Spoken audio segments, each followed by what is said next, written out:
चलिए आज हम लोग बात करेंगे महासागर के बारे में। इस अर्थ को जरा देखा जाए। अर्थ को जब हम लोग देखते हैं तो पृथ्वी को गोल पाते हैं। पृथ्वी गोल क्यों है ये पिछले वीडियो में हम बता चुके हैं। पृथ्वी घूमती है और इसके घूमने का स्पीड है 30 किलोमीटर पर सेकंड।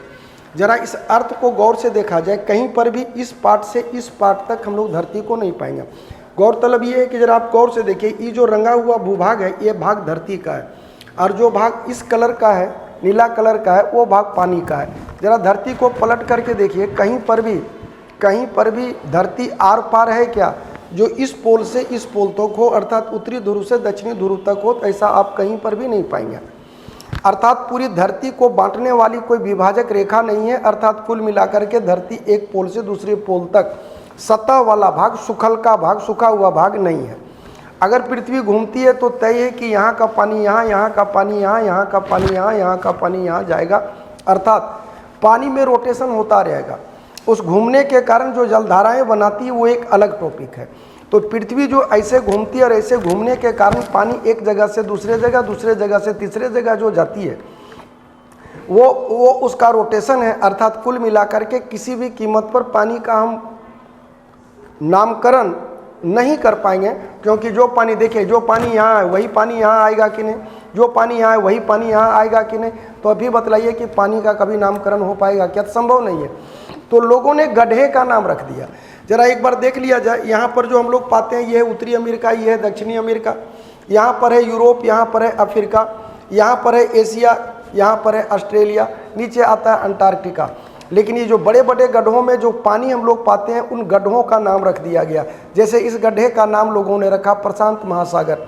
इस गड्ढे में यही प्रशांत का पानी जब यहाँ से घूम के यहाँ आ जाएगा तो इसका नाम हो जाएगा अटलांटिक महासागर। यही अटलांटिक का पानी जब घूम करके यहाँ को आ जाएगा तो नाम हो जाएगा प्रशांत महासागर।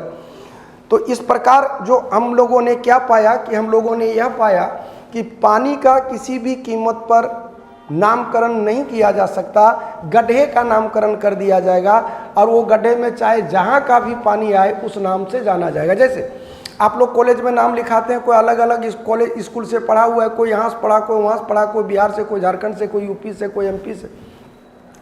दिल्ली के किसी कॉलेज में नाम लिखा लिया तो हो गया कि हमारे कॉलेज का छात्र है। ठीक उसी तरह से पानी चाहे जहाँ का भी हो, जिस गड्ढे में, बड़े गड्ढे में चला गया उसी के नाम पे जाना जाएगा। और इसी के आधार पर 3 बड़े बड़े महासागर आ गए। प्रशांत महासागर ये रहा, इसके एक ओर एशिया और ऑस्ट्रेलिया है, दूसरी ओर उत्तरी अमेरिका, दक्षिणी अमेरिका है।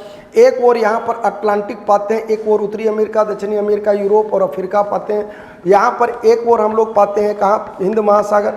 हिंद महासागर एक ओर अफ्रीका है, ऊपर में हिंद महासागर है, इस साइड एशिया है, एशिया का ही भाग है, इधर ऑस्ट्रेलिया है, बीच का पानी हिंद महासागर। यही हिंद का पानी जब यहाँ चला गया तो वही हो गया फिर से प्रशांत महासागर। तो ये प्रशांत महासागर का बनावट है, या यूं कहो कि महासागरों का बनावट है। तो ये जो महासागर के बनावट की पूरी बातचीत करेंगे यार। समुद्र में जहाँ तक आँख जाता है वहाँ तक सिर्फ पानी ही पानी नज़र आता है। वैसे भी हम लोग जब घूमते फिरते हैं, चलते हैं तो लगता है कि धरती बहुत बड़ी है, लेकिन पानी और समुद्र दोनों के संदर्भ को अगर तुलनात्मक रूप से देखें तो पाएंगे कि पानी जितने बड़े भूभाग पर है उतने बड़े भूभाग पर धरती नहीं है। यार 71% भूभाग पर हम क्या पाते हैं? 71% भूभाग पर हम सिर्फ और सिर्फ पानी ही पाते हैं। अब जरा देखिए, 71% भूभाग पर अगर हम लोग पानी पाते हैं तो बट नेचुरल है कि 29% भूभाग पर हम क्या पाएंगे? मात्र 29% भूभाग पर हम लोग अर्थ को पाते हैं। 29% भूभाग पर अर्थ है, 71% भूभाग पर पानी है। और भूभाग की बात कर रहे हैं। 71% भूभाग पर हम लोगों ने क्या पाया? पानी पाया। और धरती पर में जितनी भी जल उपलब्ध है, पानी उपलब्ध है, उसका 71% भूभाग। जरा वर्ड पर गौर करना। अभी हम 97 लिखेंगे। भूभाग में मैंने धरती पे 2 टुकड़े हुए बड़े गड्ढे, 71% भाग में बड़ा बड़ा गड्ढा है, 29% भाग गड्ढे में नहीं है, ऊपर में है, जिसमें मानव का अधिवास है, पहाड़ है, पर्वत है, नदी है, तालाब है। लेकिन जो जल है वो जल में से ध्यान रखिएगा 97% जल, 97% जल जो है वो पाया जाता है महासागरों में। कितना प्रतिशत जल हो गया? तो 97% जल महासागर में पाया जाता है। और रेस्ट बच गया, स्थल खंड में पाया जाएगा। मतलब मैक्सिमम पानी कहाँ आता है इसमें। और समुद्र का पानी यारा, समुद्र में नदियों का पानी जा जा करके मिलता है। यही कारण है कि समुद्र के पानी में खारापन जबरदस्त तरीके से होता है।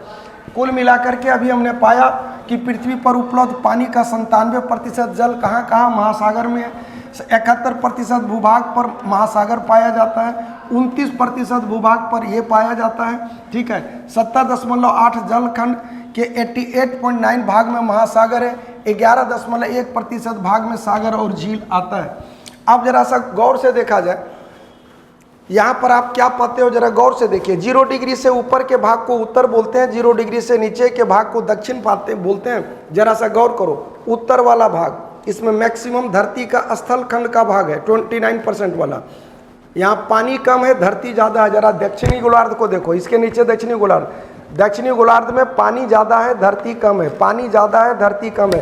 60% स्थल खंड उत्तरी गोलार्ध में है, 60% स्थल खंड उत्तरी गोलार्ध में है, 40% स्थल धरती जिसमें मानव का अधिवास है, पहाड़ पर्वत नदी नाला ये सब वाला इलाका। ध्यान रखना, उत्तरी गोलार्ध में स्थल खंड की प्रधानता है, जबकि दक्षिणी गोलार्ध में जल की प्रधानता है। ठीक है, उत्तरी गोलार्ध कुल क्षेत्रफल का वही बोले 60% भूभाग पर 60.7% भूभाग पर स्थल है, और दक्षिणी गोलार्ध के 80.9% भूभाग पर जल है। मतलब ये जो उत्तरी गोलार्ध है, इस उत्तरी गोलार्ध का में कुल क्षेत्रफल के 60.7% भूभाग पर स्थल है। मतलब 60-39 या 60-40 का रेशियो हो गया। 60 में धरती है, 40 में पानी है। और दक्षिणी गोलार्ध की बात करें तो 80.9 ठेठ में 80% पानी है, 20% धरती है। ये मेरे कहने का मतलब है। समस्त स्थल भाग का 75% भाग विषुवत रेखा के उत्तर स्थित है। पूरे स्थल भाग का अगर देखा जाए तो 75% भाग इक्वेटर 0 डिग्री से ऊपर है। अब आता है यारा धरती में, देखिए अगर ठेठ में समझो कि पृथ्वी जो गोल है, उस गोल भूभाग का जो ये बीच वाला भाग है, इसमें मैक्सिमम गर्मी पड़ता है। तो जहाँ पर मैक्सिमम गर्मी पड़ेगा वाष्पीकरण खूब होगा, और पानी जब वेपोराइज होकर के ऊपर उठेगा, पानी जब वाष्पीकृत होकर के ऊपर जाएगा तो तय है कि वहाँ का पानी गाढ़ा होगा। और यहाँ के पानी में नमक है, अर्थात 0 डिग्री पर मैक्सिमम गर्मी पाया जाएगा। तो यहाँ टेम्परेचर में आता है अंतर। गहराई बढ़ने के साथ साथ स्वाभाविक है, बहुत तुम लोग भी या बहुत कोई तालाब उलाब में नहाया होगा कूद कूद के, गर्मी के टाइम में देखोगे ऊपर का पानी गर्म लगेगा, लेकिन जैसे जैसे नीचे की ओर जाओगे वैसे वैसे तापमान घटता जाता है, ठंडापन बढ़ते जाता है। तो जैसे जैसे हम लोग नीचे जाएंगे, गहराई बढ़ने के साथ साथ तापमान में कमी आती है। महासागरीय जल का तापमान 5 डिग्री सेल्सियस से 33 डिग्री सेल्सियस के बीच रहता है। अब तक हम लोगों ने क्या देखा? अभी तक हम लोगों ने देखा कि 97% पानी महासागर में है, 70% भूभाग पर, 71% भूभाग पर पानी है, 29% भूभाग जल के रूप में है। टेम्परेचर 5 डिग्री से लेकर के 33 डिग्री तक है। उत्तरी गोलार्ध में स्थल खंड ज़्यादा है, दक्षिणी गोलार्ध में पानी की मात्रा ज़्यादा है। अब यहीं पर आता है गहराई बढ़ने के साथ साथ तापमान में कमी आती है 5 से लेकर 33 डिग्री। हाँ, अब आता है पलावी हिमशैल किसको कहते हैं? देखो यारा, यहाँ पर अटलांटिक, उत्तरी गोलार्ध के इस पॉइंट में अटलांटिक महासागर है। कौन महासागर है? अटलांटिक। अब 66.5 डिग्री के ऊपर का जो भी भूभाग होगा वहाँ बर्फ ही बर्फ होगा। इसको ठेठ में समझो, सरल उदाहरण से मान लो कि मेरा ही यहाँ पहाड़ है, दिन के समय में सनलाइट पड़ेगा, टेम्परेचर रहेगा, लेकिन रात के समय में बदलाव, इन्वायरमेंटल टेम्परेचर घटेगा। इन्वायरमेंटल टेम्परेचर घटेगा तो बर्फ़ क्या होगा? जमेगा जमेगा जमेगा, जमते जमते जमते जमते जमते बढ़ता जा रहा है। बदलाव जब बोझ को नहीं संभाल पाएगा तो टूटेगा। सेम चीज़ तो कहीं भी लागू हो सकता है। शादी ब्याह के टाइम में तुम लोगों ने देखा होगा कि जो बर्फ़ का बड़का बड़का सिल्ली ले जाता है, उसके ऊपर चारों ओर सोरा, ठेठ में नमक छिड़क देता है। आप कहोगे नमक छिड़क देने से होता क्या है? तो नमक छिड़क देने से बर्फ़ जल्दी पिघलता नहीं है। अब समझना, उत्तरी अटलांटिक महासागर के इस भूभाग में बर्फ का सिल्ला रहता है यार, बड़ा बड़ा, बिल्डिंग से भी बड़ा बड़ा, और वो कभी कभी क्रैक कर जाता है। और जब क्रैक कर गया, समुद्र में आ गया, मतलब चारों ओर। अच्छा, तुम लोग देखा होगा, सिनेमा उनेमा भी देखा होगा, या दारू पीता होगा वो भी जानता होगा कि पनिया में जब तुम बर्फ़ डालते हो तो क्या होता है? पानी में बर्फ डूब कर तैरता है, चारों तरफ से डूब गया, पानी घेर लिया। जो पानी घेरा उस समुद्र का पानी है जिसमें नमक का अंश है और बीच का ई भाग मीठा पानी का है। अब बतलाओ किनारा पिघलेगा क्या? नहीं पिघलेगा, लेकिन सनलाइट पड़ेगा तो ऊपर का पानी बीच का पानी पिघलेगा कि नहीं पिघलेगा? तो वो निश्चित पिघलेगा। तो वही कहलाता है खारे पानी के बीच में मीठे पानी का झील। ये कभी कभी पहाड़ से समुद्र के टूटने से भी होता है और कभी समुद्र का एक भाग टूटकर अलग होने से भी होता है। देखो तैरते हुए भीम का पिंड प्लावी हिमशैल कहलाते हैं। उत्तरी अटलांटिक में ये बहुत ज़्यादा पाओगे। उत्तरी अटलांटिक जहाँ पर टाइटैनिक जाकर के धोखा खाया था, एक्सीडेंट हुआ था। देखो इसके ऊपर का भाग ये उत्तरी अटलांटिक, इसके नीचे का भाग दक्षिणी अटलांटिक। तो ये उत्तरी अटलांटिक में इस तरह की घटना घटित हुई थी। बड़ा बड़ा भूखंड बर्फ का जो है टूट करके क्या हो जाता है, अलग हो जाता है और वहीं आ जाता है। अब समुद्री जल की औसत लवणता 35 ग्राम प्रति हजार है, बड़ी इंपॉर्टेंट है। मतलब 1 लीटर पानी लोगे, 1 लीटर पानी को लेकर अगर बॉयल करोगे तो 35 ग्राम, 1 लीटर पानी को लेकर अगर गर्म करते हो तो 35 ग्राम नमक मिलेगा। अब आता है कि सॉरी, लवण की मात्रा का आधार क्या? ध्यान रखना 77.7% सोडियम क्लोराइड, 10.9% मैग्नीशियम क्लोराइड। तो हम लोगों को दिमाग में रखना, वैसे भी नमक को हम लोग सोडियम क्लोराइड बोलते हैं। नमक को क्या बोलते हैं? सोडियम क्लोराइड बोलते हैं। नमक को क्या बोलते हैं? सोडियम क्लोराइड बोलते हैं। तो यहाँ क्लोराइड क्लोराइड दिमाग में रखना, सोडियम और मैग्नीशियम क्लोराइड, सोडियम और मैग्नीशियम क्लोराइड। अब 4.7% मैग्नीशियम सल्फेट, 3.6% कैल्शियम। एकदम आसान तरीका, क्लोराइड क्लोराइड, सल्फेट सल्फेट। देखो 2 बार मैग्नीशियम है, बीच में 2 बार सोडियम क्लोराइड, मैंने इस सजाने देगा एग्जाम में। तो सीधा सीधी सबसे अधिक सोडियम, फिर आ गया मैग्नीशियम, फिर आ गया मैग्नीशियम, फिर आ गया कैल्शियम। मैंने 3 आइटम, सोडियम मैग्नीशियम और कैल्शियम। एम कैल्शियम, सोडियम सबसे ज़्यादा, chloride, magnesium chloride, sulphate sulphate, SMMCA। SMM रख लोगे, 3 को रटा जाएगा, चौथा कहाँ जाएगा यार? ऑटोमेटिक सेट हो जाएगा। 77, 10, 47 बीच में पॉइंट ठोकते चल जाना। ग्रेट साल्ट झील, मृत सागर, तुर्की का वान झील, लवणता की मात्रा क्रमशः 220, 240, 330 है। मतलब तुर्की का वान झील दुनिया का सबसे नमकीन झील के रूप में जाना जाता है। यूँ भी मृत सागर में कोई भी चीज़ डालोगे तो मर जाएगा, इतना नमकीन है और इतना अधिक घना डेंसिटी है कि कोई भी चीज़ सरफेस के ऊपर तैरता रहता है। लेकिन ध्यान रखना, ये NCERT 11 क्लास के बुक से लिया गया मटेरियल है, इसलिए कहीं पर मृत सागर लिखेगा सबसे लवणीय, तो कहीं तुर्की का वान झील लिखेगा। ये तुम लोगों के सामने रहा। अब आता है पवन द्वारा उत्पन्न तरंगों से 3 प्रकार की गति होती है, सी, स्वेल और सर्फ। कुछ नहीं है ये गति।